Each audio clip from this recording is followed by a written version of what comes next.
नमस्कार साथियों, स्वागत है आपका आपके अपने ऑनलाइन प्लेटफॉर्म राजपुरा क्लासेज के ऊपर। अपनी राजस्थान जो है करंट अफेयर्स की राजस्थान थीम आधारित क्लासेज चल रही है, उसकी चौथी क्लास आज अपन स्टार्ट करने जा रहे हैं। सभी की पढ़ाई जो है निरंतर चल रही होगी। तो दोस्तों बिना वक्त गवाए चलिए शुरू करते हैं आज की क्लास। जैसा कि अपन पहले चर्चा कर चुके हैं कि अपने क्वेश्चनों का जो क्राइटेरिया है वो ऐसा है कि बहुत महत्वपूर्ण प्रश्न छांट करके जो है अपन यहाँ पर पढ़ रहे हैं। तो दोस्तों आज का अपना पहला प्रश्न है चीता कॉरिडोर प्रोजेक्ट। बहुत ही इंपॉर्टेंट परियोजना है जो अभी चल रही है, चीता कॉरिडोर प्रोजेक्ट। ये राजस्थान और मध्य प्रदेश के बीच में इसमें जो है समझौता होने की बात चल रही है। कौन से दो राज्यों के मध्य समझौता होगा? देखिए यहां पर एक चीज क्लियर कर देता हूं दोस्तों, चीता जो कॉरिडोर प्रोजेक्ट है इसमें राजस्थान और मध्य प्रदेश के साथ साथ यूपी को भी शामिल किया गया है। यूपी को भी शामिल किया गया है, इसमें भी इस परियोजना का हिस्सा रहेगा। लेकिन जो समझौता हो रहा है वो किन दो राज्यों के बीच में हो रहा है? राजस्थान और मध्य प्रदेश के बीच में। और इस चीता कॉरिडोर का जो कुल क्षेत्रफल है आपका ये लगभग 17,000 वर्ग किलोमीटर रहने वाला है। जो इन दोनों के बीच में समझौता हो रहा है उसकी अपन बात कर रहे हैं। राजस्थान का इसके अंदर 6,500 वर्ग किलोमीटर और मध्य प्रदेश का जो है इसमें 10,500 वर्ग किलोमीटर का क्षेत्रफल रहने वाला है। चीता कॉरिडोर, कॉरिडोर बेसिकली वर्ड जो होता है इसका अर्थ मैं बता देता हूं। कॉरिडोर होता क्या है दोस्तों? एक ऐसा गलियारा, एक ऐसा क्षेत्र जहां से जो है बाघ चीते एक स्थान से दूसरे स्थान पर आने जाने के लिए उसको इस्तेमाल करते हैं। कई बार क्या होता है कि आबादी वाले क्षेत्रों से ये जो है एक स्थान से दूसरे स्थान पर आने जाने लग जाते हैं, जिससे जनधन की भी हानि हो जाती है। तो सरकार इसको जो है चीता भी जो है अपने कॉरिडोर में आसानी से और स्वतंत्रता पूर्वक घूम सके, उसके लिए जो है चीता कॉरिडोर प्रोजेक्ट अपने भारत के अंदर चलाया जाएगा। और इसके अंदर जो है ये देश का सबसे बड़ा चीता कॉरिडोर बनेगा, सबसे बड़ा। प्रतिशत की अगर अपन बात करें दोस्तों, यहाँ पे थोड़ा सा ध्यान रखिएगा कि इस चीता कॉरिडोर परियोजना के अंदर राजस्थान का लगभग 37% भाग, मध्य प्रदेश का 61% भाग और उत्तर प्रदेश का लगभग 2% हिस्सा इस परियोजना में शामिल रहेगा, अगर प्रतिशत का प्रश्न आता है तो। ये चीता कॉरिडोर परियोजना है। अगला है दोस्तों राजस्व वृद्धि 2024-25। राजस्थान सरकार का जो राजस्व वृद्धि हुई है, जो राजस्थान सरकार को आय प्राप्त हुई है पिछले वित्तीय वर्ष 2024-25 के अंदर, वो 14,000 करोड़ रुपए से अधिक की प्राप्त हुई है। तो बहुत सारे जो इकोनॉमिक्स के क्वेश्चन आते हैं करंट से रिलेटेड, उसमें प्रश्न जाहिर सा पूछ लिया जाता है कि 2024-25 में कितने राजस्व की जो है वृद्धि हुई है।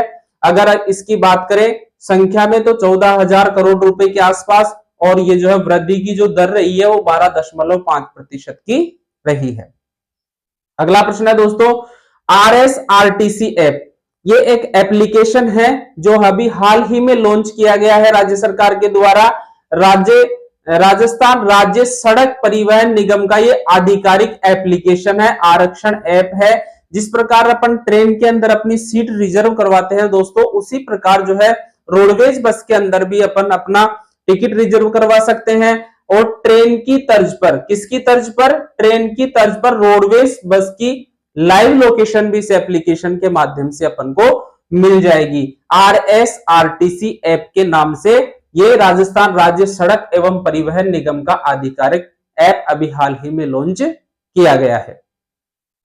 अगले प्रश्न की ओर बढ़े, मौखिक पठन प्रवाह। ध्यान दीजिएगा दोस्तों, बहुत ही इंपॉर्टेंट प्रश्न है।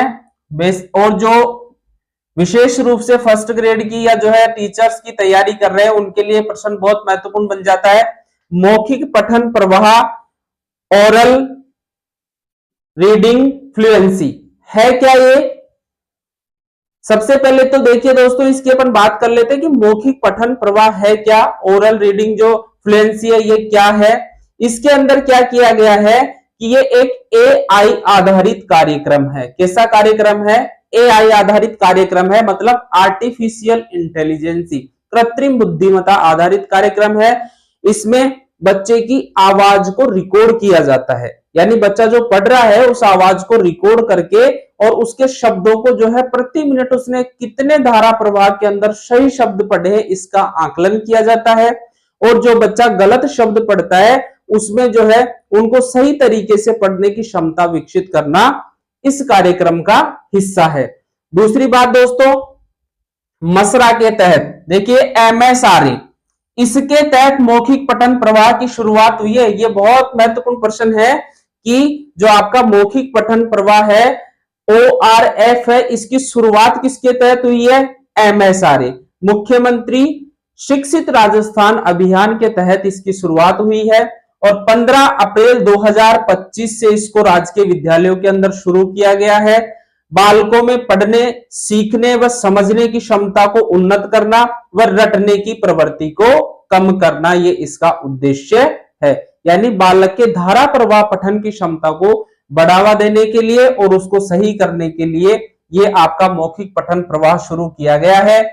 इसमें एक चीज यहां पे और ध्यान रखना दोस्तों, आपका जो ये ORF है ये फिलहाल कक्षा 3 से लेकर के और 8वीं तक के बालकों के लिए हिंदी भाषा के लिए शुरू किया गया है। कौन सी भाषा के लिए? हिंदी भाषा के लिए शुरू किया गया है। इसमें आपको ऑप्शन में प्राथमिक और उच्च प्राथमिक भी दे सकता है।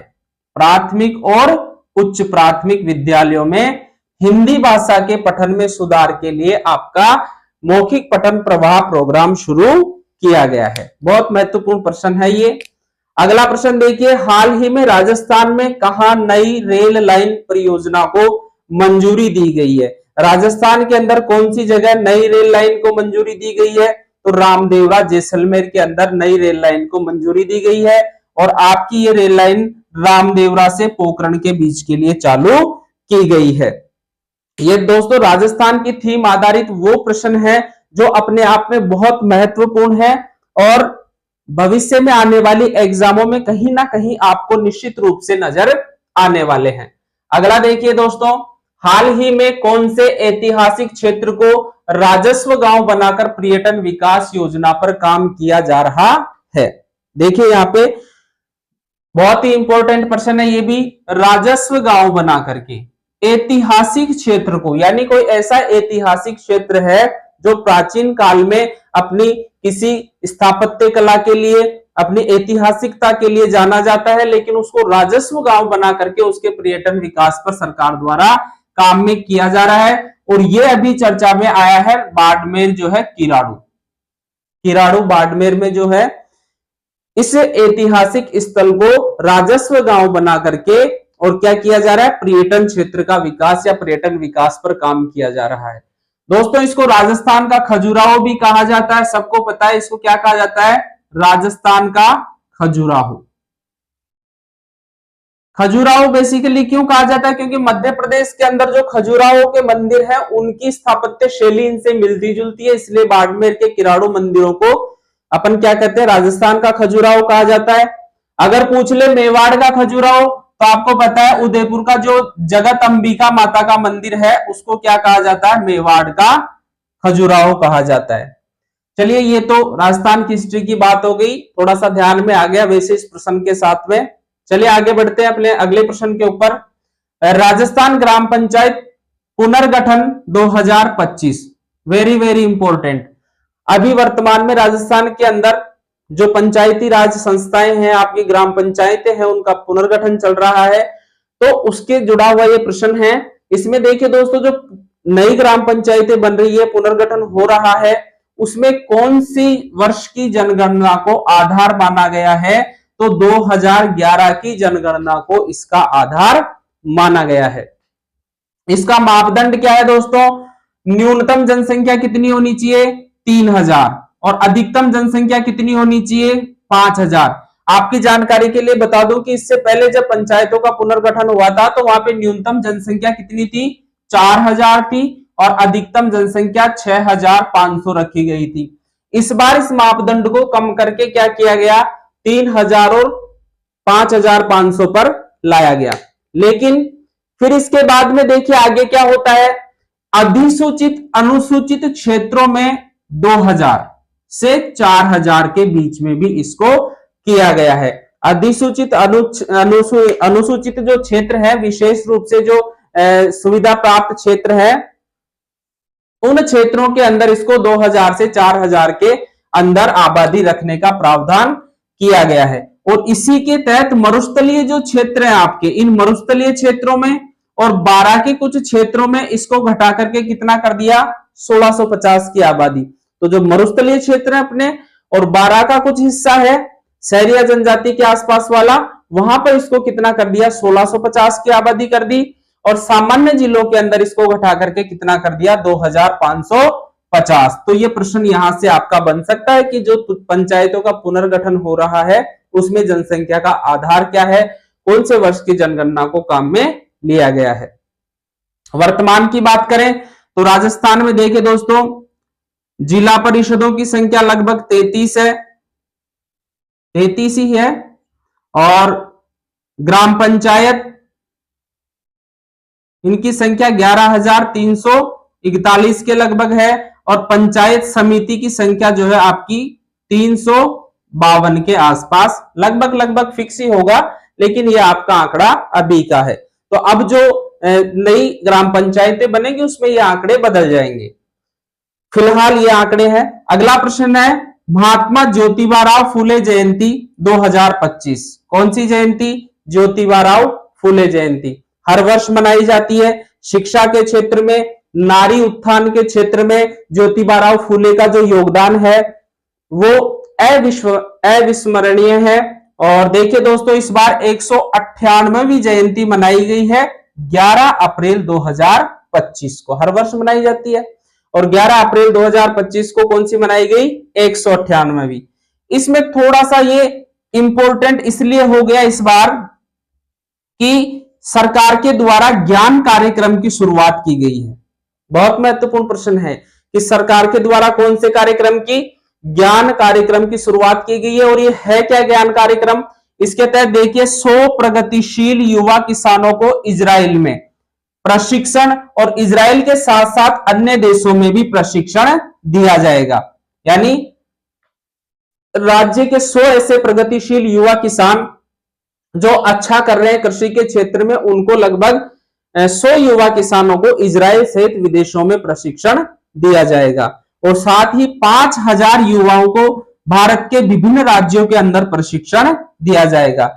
देखिए दोस्तों, कृषि अपनी अर्थव्यवस्था की रीढ़ की हड्डी है। तो राजस्थान में भी ऐसे युवा और प्रगतिशील किसानों को राजस्थान के देश के विभिन्न राज्यों में और इजराइल सहित अन्य जो है देशों के अंदर प्रशिक्षण दिए जाने के लिए ज्ञान कार्यक्रम की शुरुआत कब की गई है, 11 अप्रैल 2025 को ज्योतिबा फूले जयंती के ऊपर।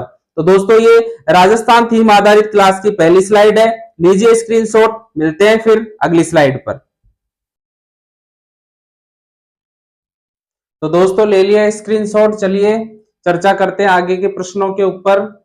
और राजस्थान की जो श्रृंखला चल रही है अपनी प्रश्नों की, चौथी क्लास, इसके अंदर बहुत ही महत्वपूर्ण प्रश्न है ये। अगला प्रश्न है अपना, राज्य प्रशासनिक इकाई पुनर्गठन सलाहकार समिति। देखिए दोस्तों, राजस्थान के अंदर जो प्रशासनिक इकाई है इसके पुनर्गठन की जो है सलाहकार समिति निर्धारित की गई है, समिति का गठन किया गया है। और राज्य प्रशासनिक इकाई पुनर्गठन सलाहकार समिति का जो अध्यक्ष बनाया गया है वो डॉक्टर ललित के पंवार को बनाया गया है। बहुत ही महत्वपूर्ण प्रश्न है, सीधा वन लाइनर छपेगा। राज्य प्रशासनिक इकाई पुनर्गठन सलाहकार समिति का अध्यक्ष किसे बनाया गया है, ललित के पंवार को बनाया गया है। ध्यान रखना दोस्तों, ये 4 सदस्यीय समिति है जिसके अंदर एक जो है सदस्य सचिव भी रहेगा। और जो सदस्य सचिव आपका बनाया गया है वो बनाया गया है राजनारायण शर्मा को। सदस्य सचिव किसको बनाया गया है, राजनारायण शर्मा को बनाया गया है। और आपका अध्यक्ष जो है डॉक्टर ललित के पंवार को बनाया गया है। आगे देखिए, जो समिति है आपकी ये, इसका कार्यकाल कितने महीने का रहेगा, 6 महीने का कार्यकाल रहेगा। समिति इस 6 महीने के दौरान क्या करेगी, इस 6 महीने के दौरान जो आपका राज्य प्रशासनिक इकाइयां हैं और जो राजस्व इकाइयां हैं, इनके अंदर पदों की संरचना और आकार का निर्धारण करेगी, पदों की जो है संख्या का निर्धारण करेंगी। और इसके अलावा इनके पदों के पैमाने तय करेगी और इसकी रिपोर्ट जो है 6 महीने के अंदर अंदर ये अपनी सौंपेगी। इनका अध्यक्ष, सदस्य और कार्यकाल वगैरह ये आपको ध्यान रखने हैं। अगला प्रश्न है अपना थार सीमा क्षेत्र विकास कार्यक्रम, बहुत ही इंपॉर्टेंट प्रश्न है और राजस्थान सरकार की एक महत्वपूर्ण योजना है थार सीमा क्षेत्र विकास कार्यक्रम योजना। देखिए दोस्तों, ये योजना है, इसका उद्देश्य क्या है? सबसे पहले ये देखिए उद्देश्य क्या है। अंतरराष्ट्रीय सीमा से 10 किलोमीटर से भी अधिक दूरी वाले गांवों में मूलभूत सुविधाएं उपलब्ध कराना। देखिए यहां पे एक चीज आप ध्यान रखिएगा, केंद्र सरकार की एक योजना है BADP योजना, जिसका पूरा नाम है बॉर्डर एरिया डेवलपमेंट प्रोग्राम। इस योजना के तहत जो अंतरराष्ट्रीय सीमा से लगे हुए जो गांव हैं उनके अंदर डेवलपमेंट किया जाता है, मूलभूत सुविधाएं उपलब्ध करवाई जाती है। 1993-94 के आसपास आपकी ये योजना शुरू हुई थी। इसी योजना की तर्ज पर राजस्थान सरकार ने थार सीमा क्षेत्र विकास कार्यक्रम शुरू किया है। कौन सी योजना के तहत? बॉर्डर एरिया डेवलपमेंट प्रोग्राम योजना के तहत। इसमें क्या किया गया दोस्तों कि जो सीमा से लगे हुए क्षेत्र है उससे थोड़ा सा दूर लगभग 10 किलोमीटर के एरिया के अंदर जो गांव शामिल है उन गांवों में मूलभूत सुविधाओं का विकास करवाया जाएगा।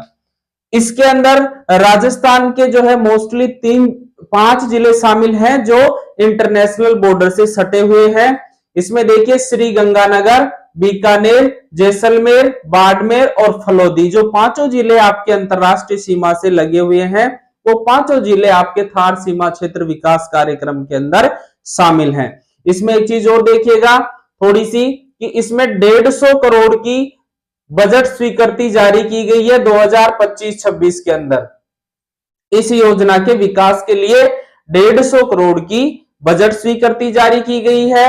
और अगर इसके अंदर और अगर अपन चर्चा करें तो लगभग 1206 गांव, कितने गांव इसमें शामिल हैं? 1206 गांव इस योजना के अंदर शामिल है। 7.17 लाख लोग इससे लाभान्वित होंगे। तो अगर इसमें कहीं से भी कैसा भी क्वेश्चन बनता है तो ये डाटा अपन को ध्यान रखने हैं। अगला प्रश्न देखिए, अभी हाल ही में बहुत महत्वपूर्ण प्रश्न है ये, झालावाड़ हवाई अड्डे का औपचारिक शुभारंभ। दोस्तों राजस्थान के अंदर झालावाड़ जो अपना जिला है इसमें हाल ही में जो यहाँ का हवाई अड्डा है उसका औपचारिक शुभारंभ किया गया है 12 अप्रैल 2025 को। कब शुभारंभ हुआ दोस्तों?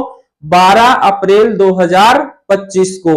और अगर इसमें विशेष पूछ ले कि क्या था इस दिन तो आप ध्यान रखिएगा, श्री हनुमान जन्मोत्सव के ऊपर ये आपका हवाई अड्डे का औपचारिक शुभारंभ किया गया है। और देख लीजिए इस हवाई अड्डे के बारे में क्या विशेष है। नाम है इसका पंडित दीनदयाल उपाध्याय हवाई अड्डा। ठीक है, ये उत्तर भारत का तीसरा सबसे बड़ा रनवे है। ये बहुत महत्वपूर्ण प्रश्न है कि जो हवाई जहाज उड़ने के लिए जो रनवे होता है, हवाई पट्टी होती है, वो उत्तर भारत का तीसरा सबसे बड़ा रनवे है दोस्तों। यहां पे देखिए अगर अपन बात करें पहले और दूसरे रनवे की तो आपका पहला जो रनवे है ये जालंधर पंजाब, ये सबसे लंबाई वाला रनवे है 1 नंबर पर। और कुशीनगर उत्तर प्रदेश ये दूसरे नंबर पे है। पहले नंबर पे इंडिया में क्या है? जालंधर वाला और दूसरा कुशीनगर वाला। और तीसरा जो सबसे बड़ा रनवे है वो अपना कौन सा है? झालावाड़ हवाई अड्डा पंडित दीनदयाल उपाध्याय। और इसकी लंबाई चौड़ाई की बात कर लें अपन तो इसके रनवे की जो लंबाई है वो लगभग 3120 मीटर तो इसका रनवे लंबा है। और अगर इसकी चौड़ाई की बात करें दोस्तों तो 60 मीटर इसके रनवे की चौड़ाई है। और इस 12 अप्रैल 2025 को राजस्थान की जो पूर्व मुख्यमंत्री श्रीमती वसुंधरा राजे जी और उनके पुत्र जो दुष्यंत सिंह जी है उन्होंने दिल्ली के लिए जो है उड़ान भर करके इस हवाई अड्डे का औपचारिक शुभारंभ किया है। तो ये अपने आप में एक बहुत अच्छा प्रश्न है। अगला प्रश्न है स्वास्थ्य राजदूत, ये क्या है और किससे संबंधित है? आइए चर्चा करते हैं इसके ऊपर। स्वास्थ्य राजदूत, सबसे पहले विभाग कौन सा है? शिक्षा विभाग बीकानेर। यहां पे 90% बच्चे क्या गलती करेंगे, प्रश्न आ जाए कि स्वास्थ्य विभाग का संबंध है, स्वास्थ्य राजदूत का संबंध है, तो स्वास्थ्य राजदूत का संबंध लिख करके, जैसा कि अपने टेलीग्राम चैनल पर भी अपने इस प्रश्न को अपलोड कर रखा है, वहां पर भी आप देख सकते हैं। उसमें आपको देगा कि स्वास्थ्य राजदूत का संबंध है, 4 विभाग दे देगा, ऊपर ऊपर लिखेगा चिकित्सा विभाग। अपन सोचेंगे यार स्वास्थ्य जो राजदूत है ये चिकित्सा विभाग से संबंधित होगा, और वहीं अपन गलती कर देंगे। स्वास्थ्य राजदूत का संबंध किससे है? शिक्षा विभाग से है। और इसका उद्देश्य क्या है दोस्तों? स्कूली छात्रों में मोटापा कम करने, स्वस्थ खान पान और नियमित शारीरिक गतिविधियों का महत्व बताना इसका उद्देश्य है। जो छोटे बच्चे हैं अपने, इनमें जो मोटापा बढ़ रहा है, चर्बी बढ़ रही है, इसको कम करना और जागरूक करने के उद्देश्य से स्वास्थ्य राजदूत की शुरुआत की गई है। क्या होगा इसमें? कौन सी कक्षाओं के लिए है? तो कक्षा 1 से लेकर के 8 तक, यानी प्राथमिक और उच्च प्राथमिक दोनों के लिए ये लागू है। और इसके अंदर क्या किया जाएगा कि जो विद्यार्थी हैं उन्हीं में से किसी एक विद्यार्थी को स्वास्थ्य राजदूत बनाया जाएगा, और वो बच्चों को जो है इसके प्रति जागरूक करेगा। देखिए, विद्यार्थियों में से ही एक स्वास्थ्य राजदूत की नियुक्ति की जाएगी। तो दोस्तों, ये कुछ महत्वपूर्ण प्रश्न हैं। आगे बढ़ते हैं, चलिए। ये इस बार का बहुत ही महत्वपूर्ण प्रश्न है। पिछले स्लाइड के अंदर और पिछले क्लासों के अंदर अपन ने जो है विश्व स्वास्थ्य संगठन के बारे में बात करी थी, जिसमें विश्व स्वास्थ्य दिवस जो था आपका मनाया गया था, उस पर बहुत सारी योजनाएं शुरू हुई थी। तो इस बार जो अपने है 134वीं भीमराव अंबेडकर जयंती, सबसे पहले तो सीधा सा पूछ सकता है कि इस बार कौन से नंबर की जयंती मनाई गई अंबेडकर जी की? 134वीं। विशेष क्यों हो गई है, आइए चर्चा करते हैं इसके ऊपर। 14 अप्रैल 2025 को मनाई गई, सबको पता है हर वर्ष 14 अप्रैल को मनाई जाती है। RI